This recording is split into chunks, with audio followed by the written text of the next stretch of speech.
Hello I am Vishali, welcome to my channel. Good morning students, आप लोग कैसे हैं? एंड आई होप कि आप लोग अच्छे से प्रिपरेशन कर रहे होंगे। यूनिवर्सिटीज़ इस समय बंद हैं, सो मैं आशा करती हूँ कि आपकी अच्छे से तैयारी चल रही होगी। और आज का जो मैं टॉपिक आप लोगों के साथ डिस्कस करने वाली हूँ वो है मॉडल 4 का क्वेश्चन नंबर 2। ओके, सो मॉडल 4 में मैं 2 ही क्वेश्चन से डिस्कस करूंगी। आई होप कि इससे आप पूरे मॉडल 4 के जितने भी क्वेश्चन दिए गए होंगे उनको अच्छे से तैयार कर लेंगे। ठीक है, सो यहाँ पे मैं आपके साथ डिस्कस करूंगी मॉडल 4 पे बेस्ड सारे क्वेश्चंस। अब मॉडल 4 पे बेस्ड पहला क्वेश्चन, मैंने मिसलेनियस सीरीज जो स्टार्ट करी है क्वीनिंग थ्योरी की, मिसलेनियस सीरीज जो क्वीनिंग थ्योरी की मैंने स्टार्ट करी है, उसमें जो पहली वीडियो थी, फर्स्ट वीडियो थी, उसमें हम मॉडल 4 का फर्स्ट क्वेश्चन कर चुके हैं। ठीक है, सो वो वीडियो आप ऊपर मिल जाएगी आई कार्ड में और डिस्क्रिप्शन बॉक्स में नीचे भी मिल जाएगी। तो उस वीडियो को भी एक बार देख लीजिए, तो एटलीस्ट आपके 2 क्वेश्चन तैयार हो जाएंगे। और वीडियो को देखते ही तुरंत आप अपनी बुक से जो क्वेश्चंस दिए गए उनको भी लगाना या प्रैक्टिस शुरू कर दीजिएगा, क्योंकि ये टॉपिक थोड़ा डिफिकल्ट है क्वीनिंग थ्योरी का। स्टूडेंट्स को प्रॉब्लम आती है समझने में कि क्वेश्चन कैसे करना है, इसीलिए मैंने कि सेपरेट सीरीज स्टार्ट की है। ठीक है, इसके अलावा क्वीनिंग थ्योरी के 10 वीडियोस मैं पहले ही अपलोड कर चुकी हूँ, जिसमें मैंने हर एक मॉडल को बहुत अच्छे से डिस्क्रिप्टिव वे में बताया है। तो वो भी आपको डिस्क्रिप्शन बॉक्स में इंडिविजुअल एक लिंक दे दिया गया है, आप वहां से वो मॉडल्स भी स्टडी कर सकते हैं। ठीक है, तो चाहे आप ऐसा करिए, पहले उस मॉडल को स्टडी करिए, फिर वो क्वेश्चन स्टडी करिए और तीसरे नंबर पे फिर ये वाले क्वेश्चन को करिए, तो आपका एक मॉडल बहुत अच्छे से तैयार हो जाएगा। इसी तरीके से आप सारे मॉडल्स के लिए प्रोसेसिंग कर सकते हो। तो let's start with the video students, and I hope कि मेरी ये वीडियो आपको अच्छी लगे और उससे ज्यादा हेल्पफुल रहे आपके लिए। तो प्लीज अपने क्लासमेट्स के साथ जरूर शेयर करिएगा और वीडियो अच्छी लगे तो लाइक भी करिएगा। ठीक है, और कोई प्रॉब्लम हो तो कमेंट भी करके आप पूछ सकते हैं। तो चलिए स्टार्ट करते हैं। MMS इन्फिनिटी FCFS नाम का ये मॉडल है। इस मॉडल को मैं बाकी मॉडल से डिफरेंट इसलिए मानती हूँ क्योंकि इस मॉडल में हमारे पास जो काउंटर्स होते हैं, जहां पे जो क्यू में खड़े हुए लोग हैं उनको सर्विस देने के लिए काउंटर्स के जो नंबर हैं वो 1 से ज्यादा होते हैं। तो इसमें जो अराइवल रेट या सर्विस पैटर्न है या नंबर ऑफ काउंटर्स है, थोड़ा डिफरेंट वे में रिप्रेजेंट किया जाता है। ठीक है, तो यहाँ पे देखिए जैसे 2 काउंटर हैं तो 2 क्यू बनेंगी, काम जल्दी हो जाएगा, लोगों को सर्विसेज जल्दी मिल जाएंगी, तो थोड़ा क्विक वे रहेगा। और बाकी मॉडल जिनमें अगर एक ही काउंटर है तो रिप्रेजेंटेशन थोड़ा डिफरेंट होगा। ठीक है, अब स्टार्ट करते हैं जो फॉर्मूलाज इससे लिंक्ड है। तो पहला फॉर्मूला होता है रो का मतलब होता है ट्रैफिक इंटेंसिटी। रो का जो फॉर्मूला बनता है मॉडल 4 के लिए वो लेमडा अपॉन एस म्यू बनता है। ठीक है, बाकी सारे मॉडल में लेमडा अपॉन म्यू बनता है। यहाँ एस बताता है आपको नंबर ऑफ काउंटर्स के बारे में कि कितने सर्विस स्टेशंस हैं। ठीक है, सो रो हो गया आपका ट्रैफिक इंटेंसिटी, लेमडा हो गया आपका अराइवल रेट, एस हो गया आपका नंबर ऑफ काउंटर्स, म्यू हो गया आपका service rate. Okay, so formula of rho I am telling you again is lambda upon S mu students. Okay, so आप साथ साथ इन क्वेश्चन फॉर्मूलाज को समझिए और अपने लिए शॉर्ट नोट्स टाइप के बनाते चलिए, ताकि आप पहले फॉर्मूलाज लिख लीजिए किसी पेज में और फिर उसी चैप्टर के या उसी मॉडल के कुछ क्वेश्चन सॉल्व कर लीजिए, तो एग्जाम में समझना आपके लिए बहुत ही आसान हो जाएगा। ठीक है, अब स्टार्ट करते हैं फॉर्मूला नंबर 2, जिसको कहते हैं प्रोबेबिलिटी स्टेट। ठीक है, रिप्रेजेंट किया जाता है P0 से। P0 मतलब कि उस टाइम की प्रोबेबिलिटी जब कोई भी यूनिट सिस्टम पे ना हो। ठीक है, तो सबसे पहले हमने बिग स्क्वायर ब्रैकेट लगाया है, -1 की पावर रखी है, समीशन रखा है अंदर जो वेरी कर रहा है n=0 से s-1 तक, that is number of the units को दिखा रहा है। अब s जितने भी सर्विस स्टेशन होंगे उनकी वैल्यू आप पुट कर देंगे। S3 है तो n=0, n=1, n=3, 3 बार ये वैल्यू ओपन होगी। ठीक है, इसी तरीके से s की वैल्यू जैसे वेरी करेंगे वैसे समीशन की वैल्यूज भी यूज हो जाएंगी। समीशन के अंदर लिखा गया है s rho to the power n upon n factorial. n number of units हो गई, s और रो मैं आपको बता चुकी हूँ, plus 1 upon s factorial, s rho to the power s upon 1 minus rho. ये हर एक टर्म आपको इंडिविजुअली पता है। ठीक है, तो आई होप कि P0 आपको क्लियर हो गया होगा। बहुत ही इंपॉर्टेंट फॉर्मूले हैं ये सारे। अब LQ पे आइए। LQ का मतलब होता है एक्सपेक्टेड क्यू लेंथ, कि कितने लोग क्यू में खड़े हैं, या फिर इसको कहा जाता है expected number of the customers in the Q. अगर आपसे पूछा जाए क्यू लेंथ क्या है क्वेश्चन में, या कितने number of the person queue में वेट कर रहे हैं या खड़े हैं, so that time you have to find the value of LQ students. ध्यान रखिएगा LQ, ठीक, into S rho to the power S upon S factorial 1 minus rho whole square, okay, into P0। सो ये सारी चीजें हमने ऊपर कैलकुलेट कर ली हैं।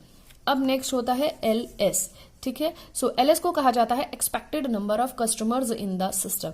कितने लोग सिस्टम में हैं, दोनों में अंतर है, कितने लोग क्यू में हैं and how many persons are there in the system. System में आपका क्यू लेंथ में खड़े हुए पर्सन, जो क्यू लेंथ है वो, और जो सर्विस ऑब्टेन कर रहे हैं वो। सो दोनों मतलब सारे लोग आएंगे, सर्विस ऑब्टेन करने वाले भी और जो वेट कर रहे हैं वो भी।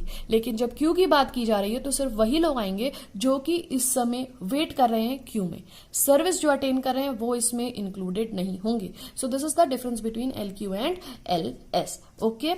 अब LS का जो फॉर्मूला बनता है वो बनता है equal to LQ plus lambda upon mu. तो LQ आप यहां से कैलकुलेट करेंगे, लेमडा अपॉन म्यू की वैल्यू आपको क्वेश्चन में दी रही होगी, ओके। अब नेक्स्ट फॉर्मूला आपका बनता है WQ, जिसकी वैल्यू होती है LQ अपॉन लेमडा, ठीक है। अब WQ से ही आपको समझ में आ रहा है कि वेटिंग टाइम से रिलेटेड है, तो एक्सपेक्टेड वेटिंग टाइम पर कस्टमर इन द क्यू, कि कितने लोग कितना देर के लिए वेट कर रहे हैं, हर एक कस्टमर। WQ का मीनिंग होता है कि हर एक इंडिविजुअल कस्टमर कितना देर के लिए वेट कर रहा है क्यू में। So it is the waiting time पर customer in the Q.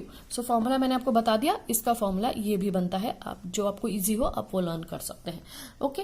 WS का मीनिंग होता है वेटिंग टाइम पर कस्टमर इन द सिस्टम में how much time the customer has to wait. So that is represented by WS।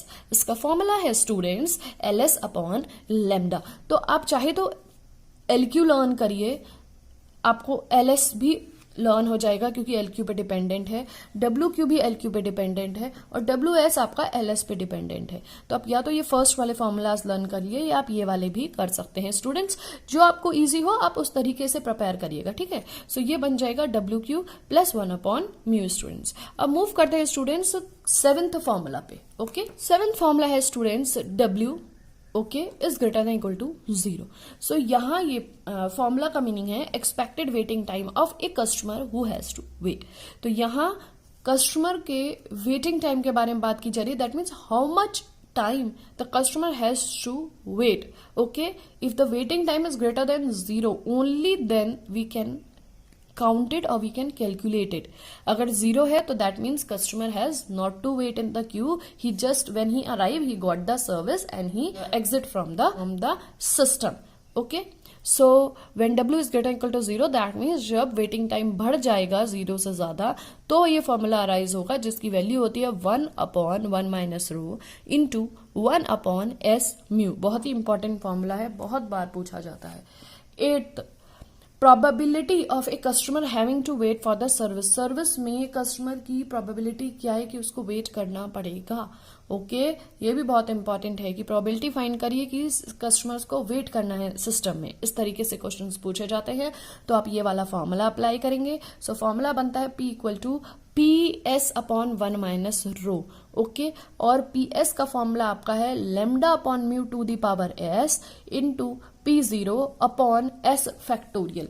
So P0 का value calculate करना, PS की value को derive करना, ये सब हम मॉडल 4 के डेरिवेशन में मैं आपको सब कुछ समझा चुकी हूँ। सो वो वीडियो का लिंक आपको डिस्क्रिप्शन बॉक्स में मिलेगा। एक बार इसको फॉर्मूले को समझने से पहले या इस वीडियो को देखने से पहले अगर आपने वो वीडियो ना देखी हो तो प्लीज उस डेरिवेशंस को जरूर देखिए क्योंकि एग्जाम में डेरिवेशंस भी आ जाते हैं। उसके बाद फिर इन फॉर्मूलाज को समझिए, फिर क्वेश्चंस को समझिए। इस तरीके से आप बहुत अच्छे से स्टूडेंट्स अपने चैप्टर को तैयार कर सकते हैं, ठीक है। आई होप कि स्टूडेंट्स आपको फॉर्मूला तो क्लियर हो गए होंगे। अब हम क्वेश्चंस करके देखते हैं और देखिएगा कि इन फॉर्मूलाज को मैं कैसे यूज करती हूँ, okay. So now let's start with the question. Question में देखिए हमें दिया गया है कि अ टेलीफोन एक्सचेंज, पहले मैं क्वेश्चन एक बार रीड कर देती हूँ students. A telephone exchange has 2 long distance operator. So that means 2 operator counters हैं, किसी यहाँ पे टेलीफोन रखे गए हैं जहां पे आप टेलीफोन बूथ पे फोन कर सकते हैं, ठीक है, टेलीफोन एक्सचेंज पे।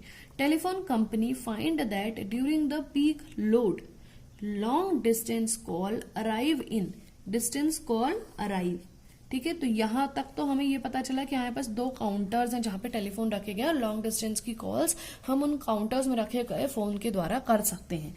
अब जो कॉल्स आ रही हैं in a Poisson fashion at an average rate of 15 per our, ठीक है। सो 1 घंटे में 15 कॉल्स आ रही हैं, सही है। तो सबसे पहले तो आप समझिएगा कि एस बताता है नंबर ऑफ सर्विस स्टेशन, 2 हो गया यहाँ पे। लेमडा आपको बताता है अराइवल रेट, सो 15 आ रही है पर आवर, तो मैं मिनट में करूंगी तो 15/60 हो जाएगा, तो वैल्यू आ जाएगी 1/4, ठीक है। The length of the service on the calls is approximately exponentially distributed length of service, ठीक है, with the mean length of 5 minutes. तो यहां बताया गया है सर्विस रेट, ओके, जो मीन लेंथ जिसकी क्या है 5 मिनट है, तो म्यू की वैल्यू जो आ जाएगी आपकी बन जाएगी 1/5, ठीक है। सो हमेशा याद रखिएगा क्वेश्चन के फर्स्ट पार्ट से आपको एस की वैल्यू, लेमडा की वैल्यू और म्यू की वैल्यू ऑब्टेन हो जाएगी, ठीक है। अब समझते हैं क्वेश्चन में क्या पूछा गया है। पहला पार्ट, ओके, फर्स्ट पार्ट करते हैं। What is the probability that a subscriber will have to wait for a long distance call during the peak hours for the day। यहाँ ये कहा गया है कि क्या प्रोबेबिलिटी होगी कि सब्सक्राइबर को वेट करना पड़ेगा, क्यू में खड़े होना पड़ेगा अपनी लॉन्ग डिस्टेंस कॉल को पीक आवर्स में करने के लिए। दैट मीन्स कि उस टाइम पे जब बहुत ज्यादा भीड़ होगी टेलीफोन बूथ पे या टेलीफोन एक्सचेंज पे, तो जो कस्टमर है उसको वेट करना पड़ेगा अपनी कॉल को रिसीव करने के लिए, ठीक है, कॉल को रिसीव करने के लिए या कॉल करने के लिए, जो भी आप समझे। तो उसकी प्रोबेबिलिटी क्या होगी, प्रोबेबिलिटी वेट करना पड़ेगा स्टूडेंट्स, तो probability waiting time W is greater than equal to 0 lambda upon mu to the power S into P0 upon S factorial 1 minus rho, ठीक है। अब आप देख सकते हो कि हमारे पास क्या क्या चीजें हैं। हमारे पास लेमडा म्यू एस है, बट हमारे पास रो और P0 नहीं है। सो रो का फॉर्मूला होता है lambda upon S mu. So lambda की वैल्यू है 1/4, एस की वैल्यू है 2 इंटू म्यू की वैल्यू है 1/5, तो रो की वैल्यू आपकी बन जाएगी 5/8, ठीक है। सो रो की वैल्यू आपके पास आ गई। अब हम कैलकुलेट करते हैं P0 की वैल्यू। सो P0 की वैल्यू हमें कैलकुलेट करनी है। P0 की वैल्यू मैंने आपको फॉर्मूला बताया था प्रोबेबिलिटी स्टेट का, जहां पे कोई भी कस्टमर ना हो। सो फॉर्मूला बन जाएगा समीशन n इक्वल टू 0 से लेके s-1 था, हमारी s की वैल्यू 2 है, तो 2 - 1 हमारा बन जाएगा 1। सो n की वैल्यू 0 से लेके n equal to 1, s rho to the power n upon n factorial plus s rho to the power n upon s factorial 1 minus rho whole to the power -1, ठीक है। अब यहां पे देखिएगा क्योंकि n की वैल्यू 0 है तो इसमें 2 टर्म्स बनेंगी, 0 के लिए 1 के लिए। 0 के लिए ये टर्म 1 बन जाएगी क्योंकि n की वैल्यू 0 है, that mean something to the power is 0 is 1 और 0 फैक्टोरियल भी 1, तो 1 आ गया। प्लस जब आप n की वैल्यू 1 पुट करेंगे तो s की वैल्यू 2 इंटू रो की वैल्यू क्या आ जाएगी आपकी 5/8, तो 2 इंटू 5/8 दैट मीन्स 5/4 बन जाएगी सेकेंड टर्म की वैल्यू। थर्ड टर्म यहाँ वैल्यू पुट कर देते हैं, s की वैल्यू है 2 इंटू रो, s की वैल्यू है 2 इंटू रो की वैल्यू है आपकी 5/8 होल टू द पावर, यहाँ पे इसको ठीक कर लीजिएगा, दिस इज s, सो यहाँ पे आ जाएगा 2 एंड 2 फैक्टोरियल 2 ही होता है तो मैं 2 लिख दे रही हूँ। 1 माइनस रो की वैल्यू है 5/8 तो मैं 1 माइनस 5/8 पुट करूंगी, ठीक है। सो जब आप इसको कैलकुलेट करोगे तो आपको वैल्यू मिल जाएगी 3/13, ठीक है। इसको कैलकुलेट करके आप देख लेंगे। सो P0 हमारे पास आ गया और हमें फाइंड करना था प्रोबेबिलिटी फॉर वेटिंग टाइम ना। सो फॉर्मूला इसका था lambda upon mu to the power s P0 upon s factorial 1 minus row. Value put करते हैं, लेमडा की वैल्यू कितनी है 1/4 अपॉन में म्यू की वैल्यू है 1/5 की थी, s की वैल्यू है 2, P0 की वैल्यू हमने कैलकुलेट की थी जो थी 3/13, s फैक्टोरियल 2 फैक्टोरियल 1 माइनस 5/8 आपकी रो की वैल्यू। जब आप इस वैल्यू को कैलकुलेट करेंगे तो आपका बन जाएगा 25/52, ठीक है। तो ये आपका आंसर आ गया। अब पार्ट करते हैं बी। आई होप पहला वाला पार्ट क्लियर होगा अच्छे से, कैलकुलेशन आप परफॉर्म कर लेना। अब पार्ट बी समझते हैं। If the subscriber will wait and service in turn, what is the expected waiting time. Subscriber को वेट करना पड़ रहा है क्यू में, ठीक है, सर्विस के लिए, और एक्सपेक्टेड वेटिंग टाइम क्या होगा, देखो expected waiting time in the queue माना गया है, expected waiting time in the queue, so वो माना जाता था डब्ल्यू क्यू से, एल क्यू अपॉन लेमडा, ठीक है।